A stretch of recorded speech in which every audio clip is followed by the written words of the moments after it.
ಎಲ್ಲ ಸದ್ಧರ್ಮ ಬಂಧುಗಳಲ್ಲಿ ಜೈ ಜಿನೇಂದ್ರಗಳು. ನಾನು ಗೀತಾ ಬಾಬಣ್ಣವರ್. ಪ್ರಸ್ತುತ ಕಾಲಕ್ಕೆ ಜೈನ ಧರ್ಮದ ಮಹತ್ವದ ಕುರಿತು. ಜೈನ ಧರ್ಮವು ಅಹಿಂಸಾ ಪ್ರಧಾನವಾದಂತಹ ಧರ್ಮವಾಗಿದೆ. ಜೈನ ಧರ್ಮದಲ್ಲಿ ಅಹಿಂಸಾ ಮೂಲ ತತ್ವವಾಗಿದೆ. ಜೈನ ಧರ್ಮದಲ್ಲಿ 24 ತೀರ್ಥಂಕರರಿದ್ದಾರೆ. 24 ತೀರ್ಥಂಕರಲ್ಲಿ ಮೊದಲನೆಯ ತೀರ್ಥಂಕರರೇ ಭಗವಾನ್ ಶ್ರೀ ಆದಿನಾಥ್ ತೀರ್ಥಂಕರರು. ಭಗವಾನ್ ಶ್ರೀ ಆದಿನಾಥ್ ತೀರ್ಥಂಕರರ ಮಕ್ಕಳಾದ ಭರತ್ ಮತ್ತು ಬಾಹುಬಲಿ.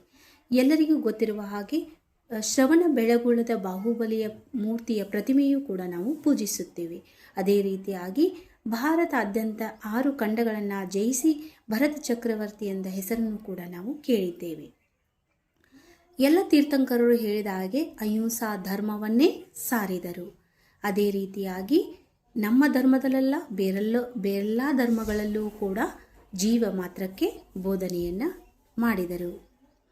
ಅದೇ ರೀತಿಯಾಗಿ ಜೈನರು ಮಾಡಬಾರದಂತಹ 6 ವ್ಯಸನಗಳು. ಜೈನರು ಏನು ಮಾಡಬಾರ್ದು? ಕಳ್ಳತನವನ್ನು ಮಾಡಬಾರದು, ಜೂಜಾಡಬಾರದು, ವೇಶ್ಯಾಗಮನವನ್ನು ಮಾಡಬಾರದು, ಮಾಂಸವನ್ನು ತಿನ್ನಬಾರದು, ಬೇಟೆಯನ್ನು ಆಡಬಾರದು. ಯಾಕಂದರೆ ಈ ಜೀವಿಗಳಿಗೆಲ್ಲ ಹಿಂಸೆ ಕೊಟ್ಟಂತೆ ಆಗುತ್ತದೆ. ಅದಕ್ಕೆ ಜೈನರಾದವರು ಇವುಗಳಿಗೆ ಹಿಂಸೆಯನ್ನು ಮಾಡಬಾರದು ಎಂದು ಹೇಳಿದ್ದಾರೆ. ಅದೇ ರೀತಿಯಾಗಿ ಜೈನ ಧರ್ಮದಲ್ಲಿ ಜೈನ ತತ್ವದ ಪ್ರಕಾರ ಹೇಗಿರಬೇಕು? ಜೈನ ಧರ್ಮದ ತತ್ವದ ಪ್ರಕಾರ ಜಿನ ಭಗವಂತರಲ್ಲಿ ಶ್ರದ್ಧೆ ನಂಬಿಕೆಯನ್ನು ಇಡಬೇಕು.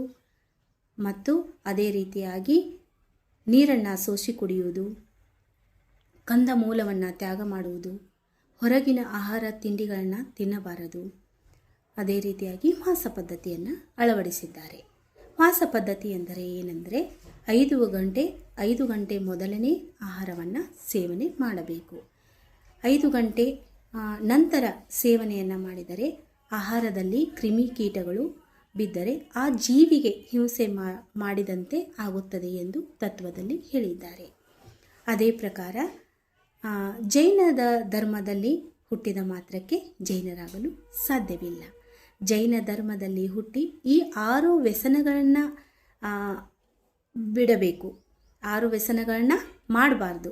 6 ವ್ಯಸನಗಳನ್ನು ಮಾಡಿದರೆ ಅವರು ಜೈನರಾಗಲು ಸಾಧ್ಯವಿಲ್ಲ. 6 ವ್ಯಸನಗಳನ್ನು ಮಾಡಬಾರದು. ಅದೇ ರೀತಿಯಾಗಿ ಜೈನ ಧರ್ಮದಲ್ಲಿ ಹೇಳಿದ ಸಿದ್ಧಾಂತದ ಪ್ರಕಾರ ಆಹಾರದಾನ, ಅಭಯದಾನ, ವಸ್ತ್ರದಾನ ಈ ದಾನಗಳನ್ನು ಮಾಡುತ್ತಾ ಆಹಾರ ಶ್ರೀಚರ್ಯರಿಗೆ ಆಹಾರವನ್ನು ಕೊಡುತ್ತಾ ಧರ್ಮದ ಹಾದಿಯಲ್ಲಿ ಇರೋಣ, ಧರ್ಮವನ್ನು ಉಳಿಸೋಣ. ಧರ್ಮೋ ರಕ್ಷತಿ ರಕ್ಷತಃ ಎಂದು ನಾವು ಜೈನ ಧರ್ಮದತ್ತ ಸಾಗೋಣ. ಎಲ್ಲರಿಗೂ ಜೈ ಜಿನೇಂದ್ರಗಳು.